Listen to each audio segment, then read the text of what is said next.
Tambahkan lada, masukkan kol,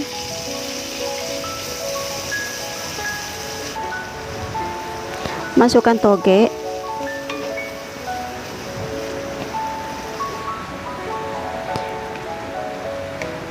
ini untuk meratakan mie-nya, campur dengan kecap manis dan nanti masukkan bersama dengan kucainya.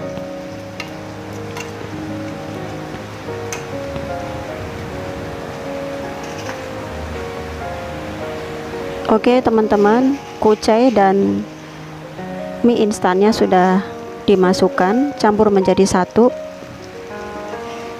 Aduk hingga semuanya rata.